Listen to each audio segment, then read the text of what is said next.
नमस्कार दर्शकों, मैं रितेश गुप्ता एक बार फिर से आपका स्वागत करता हूं। दर्शकों, कश्मीर में अपार सफलता हासिल करने के बाद People's Alliance for Gupkar declaration Jammu में अपने पैर पसारने जा रही है। जी हां, अपनी मौजूदगी यहां पर दर्ज करवाने जा रही है। जिस तरह से पूर्व मुख्यमंत्री महबूबा मुफ्ती जो गुपकार डिक्लेरेशन की वाइस चेयरपर्सन भी हैं, वो कल जम्मू पहुंच चुकी हैं। आज डॉक्टर फारूक अब्दुल्ला जो चेयरपर्सन भी हैं, पूर्व मुख्यमंत्री भी हैं, मौजूदा समय में एमपी भी हैं, और उनके साथ पूर्व मुख्यमंत्री उमर अब्दुल्ला भी जम्मू पहुंच चुके हैं। गुपकार डिक्लेरेशन जो है, जिस तरह से जम्मू में आने वाले दिनों में काफ़ी मीटिंग्स जो हैं यहाँ पर हमें देखने को मिलेंगी, अपने पैर जो है यहाँ पर पसारने की कोशिश की जाएगी। उनका एजेंडा जम्मू में कितना काम करता है, जम्मू के लोगों की क्या ओपिनियन है, इसी पर आज हम चर्चा करेंगे। चलिए आपसे बात करते हैं, अपना नाम बताइए। जी, एडवोकेट आदित्य शर्मा। एडवोकेट साहब, जो people alliance for Gupkar declaration है, जिस एजेंडे पर वो चल रही है, वो एजेंडा जम्मू में क्या काम कर पाएगा, क्या कहना चाहते हैं? मैं तो आपको ये बोलूँगा रितेश जी, ये जम्मू में क्या, ये श्रीनगर में भी नहीं चलेगा।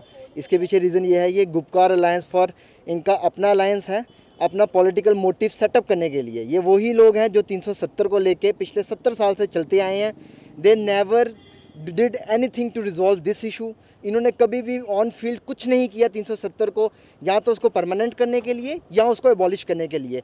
ये उसको एक किस्म से इनके लिए एक रोटी थी जिसको वो पका पका के खा रहे थे। तो अब उनको जब पता चला है कि 370 हट गई है और लोगों के सामने उनका जो चेहरा था वो सामने आ चुका हुआ है, अब लोगों को खुश करने के लिए कह रहे हैं ठीक है हम एक अलायंस बनाएंगे, लेकिन वो अलायंस लोगों के लिए नहीं है, वो उनकी अपनी वेलबींग के लिए है। आप खुद देखें, यही एनसी, यही पीडीपी, यही एक दूसरे के खिलाफ लड़ते थे, अब ये इकट्ठा अलायंस बना लिया है। ये अलायंस हम ये नहीं बोलेंगे कश्मीर के पीपल्स के लिए, it is only of those political parties जो श्रीनगर में हैं। तो ये जम्मू में सक्सेसफुल होगा या श्रीनगर में सक्सेसफुल होगा, ये कहीं पे भी सक्सेसफुल नहीं हो सकता। तो हम ये कह सकते हैं कि अपना पॉलिटिकल कैरियर बचाने के लिए जो है, ये पॉलिटिकल पार्टीज, जो रीजनल पॉलिटिकल पार्टीज हैं, वो इस तरह का कार्य कर रही हैं। जी एग्जैक्टली, ये है ही, वो अपना पॉलिटिकल कैरियर बचाने के लिए कर रहे हैं। आप देखें महबूबा मुफ्ती, उन्होंने 8-10 साल राज किया, she was the chief minister for almost 5-6 years. Same was the case with Omar Abdullah, Farooq Abdullah. इन्होंने तब 370 के लिए कुछ क्यों नहीं किया? अगर ये कहते हैं कि 370 हमारी स्टेट का ये था, हमारी भाई हमारा ये फ्लैग है, ये हमारा नेशनल फ्लैग, वो जो हमारी स्टेट का फ्लैग है, ये हमारी आन बान शान है, अगर ये सब कुछ था तो इन्होंने 370 को परमानेंट बनाने के लिए क्यों कोई स्टेप्स नहीं लिए? अगर उस टाइम पे इनके लिए इतनी, जब ये पावर में थे एट दैट टाइम, इन्होंने एक भी स्टेप ऐसा नहीं लिया जो इनकी इसी जो इस गुपकार अलायंस के जो इनके मेन एजेंडाज हैं उसको ये फुलफिल कर सकते थे ना उस टाइम पे, बट दे नेवर डिड। क्यों? क्योंकि उनके लिए पॉलिटिकल रोटी है, इसको सिर्फ सेकना है और खाना है, यही इनका इशू और यही ये करते आए हैं। People alliance for Gupkar declaration जिस एजेंडे पर काम कर रही है, उस पर आम जनता का क्या ओपिनियन है, आइए जाने का प्रयास करते हैं। आपका नाम क्या है? मेरा नाम रवि शर्मा है। रवि जी, क्या ओपिनियन है आपका गुपकार डिक्लेरेशन के बारे में, क्या कहना चाहते हैं? सर, जो डिक्लेरेशन हो रही है टोटली जम्मू के लोगों को बेवकूफ़ बनाया जा रहा है। बेसिकली महबूबा मुफ्ती कश्मीर में स्टेटमेंट देती है कि कोई भी भारत का झंडा नहीं उठाएगा, यहाँ पे आकर कहती है कि मेरे जो बयान है वो तोड़ मोड़ के पेश किए जा रहे। इसका तो ये मेरे को लगता है कि इसका तो कोई स्टैंड ही नहीं है। स्टैंड हो तो ये बोले कि हाँ मैं इंडिया के साथ हूँ या जम्मू कश्मीर के साथ हूँ। जहाँ तो एक बात करे कि हाँ कि मैं जम्मू कश्मीर भारत का अंग है, वो कभी नहीं बोलेगी। वो सिर्फ रूल एंड डिवाइड की पॉलिसी खेलती है, वहाँ पे कुछ बोलेगी, यहाँ पे आके कुछ बोलेगी। यहाँ के लोगों को सिर्फ बेवकूफ़ बनाना और कुछ नहीं करना है इसने। क्या लगता है कि हमारी जो रीजनल पार्टीज़ हैं, हमारी यहाँ की पॉलिटिकल पार्टीज़ हैं, वो कितना सपोर्ट करेंगी इस अलायंस में आने के लिए? मेरा जो ओपिनियन है, मैं कहता हूँ कि जैसे हमारे यहाँ पे पार्टी है जम्मू कश्मीर की, जैसे पैंथर पार्टी होगी, बीजेपी हो गई, और भी जो पार्टीज़ हैं वो भी अपना ये डिक्लेरेशन बनाए और यहाँ अपने जम्मू के साथ वो स्टैंड करें कि नहीं हम जम्मू के लोगों के साथ हैं। हम जिस तरह से ये अलायंस बना है, इसमें कई पॉलिटिकल पार्टीज़ जो हैं वो शामिल हुई हैं, तो पॉलिटिकल पार्टीज़ का सपोर्ट मिल रहा है, तो आपको क्या लगता है कि ये अलायंस कुछ प्रभाव डाल पाएगा?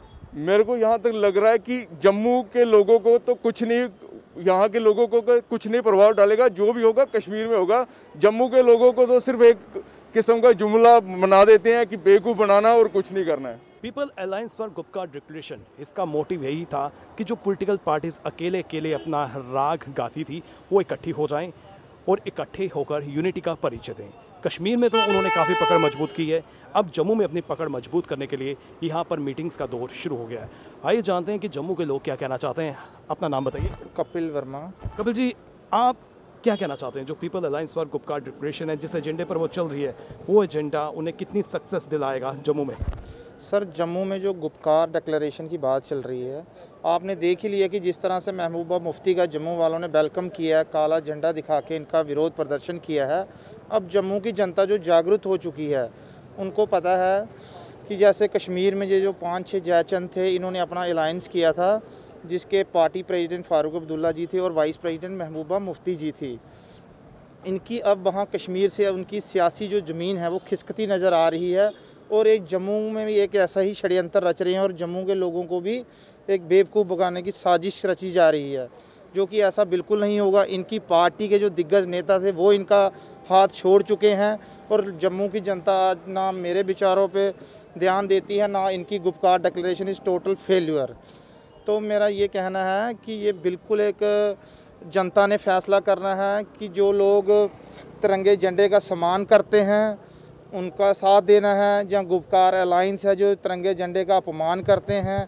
और इनमें दोनों में जो मेन हैं पार्टी प्रेसिडेंट फ़ारूक अब्दुल्ला जी और वाइस प्रेसिडेंट महबूबा जी, एक हैं जो चाइना की मदद लेके 377 की बहाल की बात करते हैं और दूसरी महबूबा जी जो तिरंगे झंडे को उठाने के लिए इनकार करते हैं और उनका अपमान करते हैं।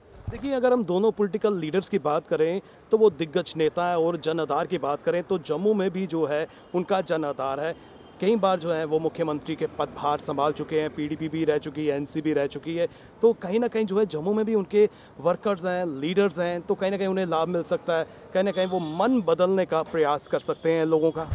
सर ऐसा बिल्कुल नहीं है। वो कश्मीर में भी कोई चुने हुए जो इनका एरिया था बिल्कुल लिमिटेड था। गुपकार रोड की जो कोठियाँ थी 5-7 चुनिंदा लोग हैं कश्मीर के, और जम्मू के भी जो उनके पॉपेट हैं जिनको उनको पॉलिटिकली बेनिफिट दिया गया है, वो ही जहाँ पे कुछ जयचंद होंगे जो जम्मू में एक इनको लोगों को बरगलाने की साजिश रच रहे हैं। और जम्मू का डोगरा और जम्मू के लोग बिल्कुल यूनाइट हो चुके हैं। उनको पता है कि ये सियासी लोग अपने सत्ता का सुख भोगने के लिए जनता को बेवकूफ़ बना रहे हैं। गुपकार डिक्लेरेशन बिल्कुल एक फेल्यूर है। ये एक जनता को सीधा साधा एक बरगलाने की कोशिश की जा रही है। हालांकि एनसी और पीडीपी जो है अपने वर्कर्स के साथ मीटिंग कर रही है, लेकिन गुपकार डिक्लेरेशन की मीटिंग जो है वो कल है, तो उसका क्या प्रभाव रहेगा, आइए जानने की कोशिश करते हैं मैडम नर्मदा शर्मा जी से। मैम बहुत बहुत स्वागत आपका। तो मैम, जो people alliance for Gupkar declaration बनाया गया, वो जो इस एजेंडे पे काम कर रही है, उसको आप किस नज़रिए से देखती हैं? देखिए, मुझे लगता है इनका कोई फेट नहीं है, कोई फ्यूचर नहीं है इस जो ये डिक्लेरेशन बनाई गई है। ये लोग वो लोग हैं जिन्होंने पहले प्लेबिसाइट की बात की, रायशुमारी की बात किया करते थे, फिर प्री-53 की बात किया करते थे, फिर ये आ गए सेल्फ ऑटोनॉमी पे, फिर दूसरी जो इनमें एक और पार्टी है वो कहती थी सेल्फ रूल की बात किया करती थी। ये लोगों से वो वादे किया करते हैं जिन पे हम कभी पूरा नहीं उतर सकते। सीन ये दिखा रहे हैं, आज लोग जानते हैं कि इन्होंने हमेशा वो वादे किए जो हम कभी अचीव नहीं कर सकते थे। तो लिहाजा हम ये मानते हैं कि लोगों की तरक्की की बात की जानी चाहिए, लोगों की खुशहाली की बात की जानी चाहिए, और वो इसी में है कि हम लोगों की डेवलपमेंट बन के, हमारे लोगों की आवाज़ बन के आगे आए। मैम आपको क्या लगता है कि जम्मू की जो रीजनल पार्टीज़ हैं, पॉलिटिकल पार्टीज़ हैं, वो क्या साथ देंगी? देखिए, मुझे ये लगता है कि कहीं ना कहीं इनका जो हिडन अलायंस है वो ऑलरेडी हो रखा है यहाँ की पार्टीज़ के साथ जो सेपरेट जम्मू की बात कर रहे हैं। आज इसी डोगरा रियासत में डोगरा जो हमारे राजा रहे हैं, उन्होंने इसी रियासत पे राज किया जहाँ पे इन्हीं की डोमिनेशन थी। तो लिहाजा हमारी सोच वो रहनी चाहिए सबको इकट्ठे लेके जाने की। जब भी कॉम्युनल लाइंस पे हम कोई अलायंस करते हैं वो कहीं भी नहीं जा सकता। आज की सोसाइटी उस चीज़ को रिजेक्ट करती है, और मुझे लगता है सबको इकट्ठे ले जाना और एक मंच पे लेके आना वो बहुत बड़ी बात है। मुझे लगता है कि आज लोग समझदार हैं, वो इनके गुपकार अलायंस हो चाहे जम्मू अलायंस हो, कुछ भी उनकी बातों में नहीं आने वाले। आज हमें जम्मू कश्मीर को इकट्ठे, जम्मू कश्मीर की ऑलरेडी डिवीज़न हो गई, हमसे लद्दाख अलग कर दिया गया। मुझे लगता है आज हमें ये सोच बना के चलना चाहिए कि हमें इस यूटी को स्टेट कैसे बनाना और अपनी स्टेटहुड को कैसे बहाल करना है। लिहाजा लोगों की बाकी जो मुश्किलातें लोग फेस कर रहे हैं उन पे बात करनी चाहिए, आज वो चर्चा का विषय होनी चाहिए, क्योंकि आज इस एडमिनिस्ट्रेशन के चलते लोगों को बहुत सारी दिक्कतें हैं जिनका वो सामना कर रहे हैं। उनकी लड़ाई लड़ने के लिए आगे आना चाहिए।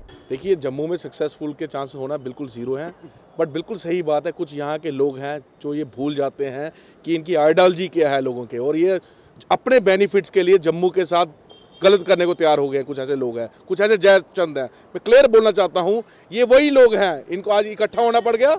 जब डेवलपमेंट की बात आती थी तब ये इकट्ठे नहीं होते थे लोग, तब एक लोग दूसरे की लेग पुलिंग करते थे और सेंटर के आगे झुकते थे कि हमें यहाँ से फंडिंग दो या ये करो। बट आज की डेट में इनकी अपनी असलियत पे बात आ गई तो इकट्ठे हो गए, और जम्मू के कुछ जयचंद इनको सपोर्ट कर रहे हैं। इनको शर्म नहीं आती कि ये वही लोगों को सपोर्ट करते हैं जिनके विधायक भी रहे हैं, और पाकिस्तान जिंदाबाद के नारे भी असेंबली में लगाते थे इनके विधायक, भूले नहीं है लोग। पर पता नहीं क्या ये उद्योगों के लिए अपनी डेजिग्नेशंस के लिए ये देश के साथ गद्दारी करना शुरू कर गए लोग, जम्मू के लोग।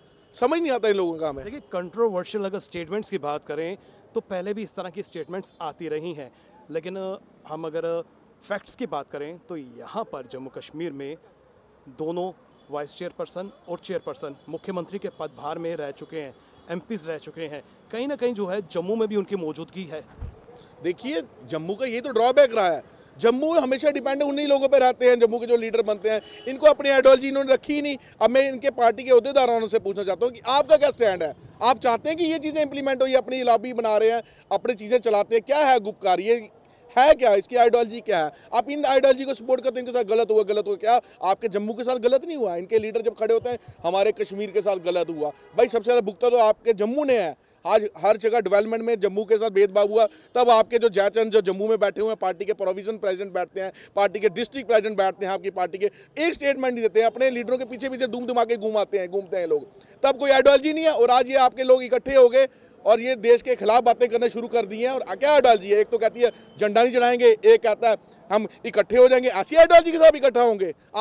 आपका क्या स्टैंड है? मैं पूछ रहा हूं, ऐसे प्रोविजन प्रेसिडेंट्स का, ऐसे डिस्ट्रिक्ट प्रेसिडेंट का, ऐसे अहदेदारों का क्या स्टैंड है? उन्होंने क्या जम्मू के लिए मांगा, बताएं मुझे। क्या कश्मीर तो इकट्ठा हो गया, क्या जम्मू का भी इकट्ठा होगा? सर, कश्मीर भी इकट्ठा नहीं हुआ। बात ये है कि ये हाइप बनाते हैं चीज़ों की, अंदर से लोगों का कोई इनके साथ लोग जुड़े नहीं है। लोगों ने इनको 70 साल वहाँ देखा हुआ है। यही लोग बने, इन्होंने ही लंदनों में होटल बनाए, इन्होंने ही बड़े बड़े बुनियाद, लोगों को कुछ नहीं मिला।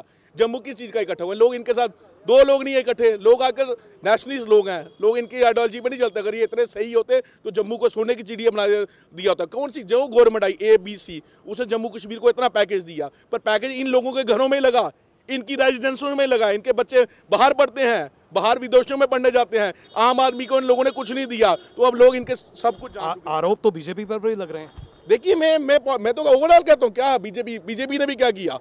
पूरी बराबरी नुमाइंदगी मिली, क्या आपने नुमाइंदगी में अच्छा कर लिया? बताएं मुझे। आप हर चीज़ आपको लड़के लेनी पड़ती है। एम्स आपने लड़के लिया, मैं हर चीज़ आपको लड़के लेनी पड़ती है। आप क्यों नहीं अपना चीफ मिनिस्टर बना पाए 3 साल के लिए? आपको कमी थी क्या?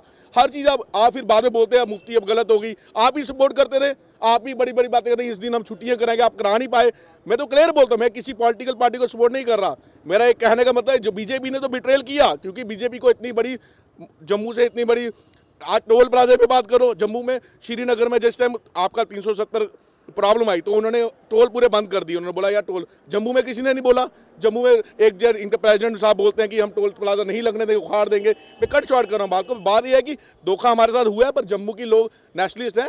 ये ऐसी चीज़ों को, हम तिरंगे का सम्मान करते हैं, हम किसी पॉलिटिकल लोगों पार्टी को सम्मान नहीं करते। जो देश के लिए बोलेगा, हमारा फर्स्ट बिहेवियर वहीं रहेगा और हमेशा वहीं रहेगा। हालांकि पॉलिटिकल पार्टीज़ की बात करें, एनसी की बात करें या पीडीपी की बात करें, वो अपने वर्कर के साथ उनकी मीटिंग्स का सिलसिला शुरू हो गया है। और जो Gupkar declaration people for alliance बना है, उसकी मीटिंग कल यानी कि शनिवार को जो है वो होने जा रही है। अब देखना ये है कि आने वाले दिनों में इस मीटिंग का क्या आउटपुट निकलता है। हालांकि अगर जम्मू की जनता की बात करें तो जम्मू की जनता का साफ ये कहना है कि people alliance for Gupkar declaration का जम्मू में जो असर है नहीं पड़ने वाला है। इनका जो एजेंडा है जम्मू में काम नहीं करने वाला है। इसी के साथ हमारी पूरी टीम को दीजिए इजाज़त, फिर मिलेंगे। नमस्कार।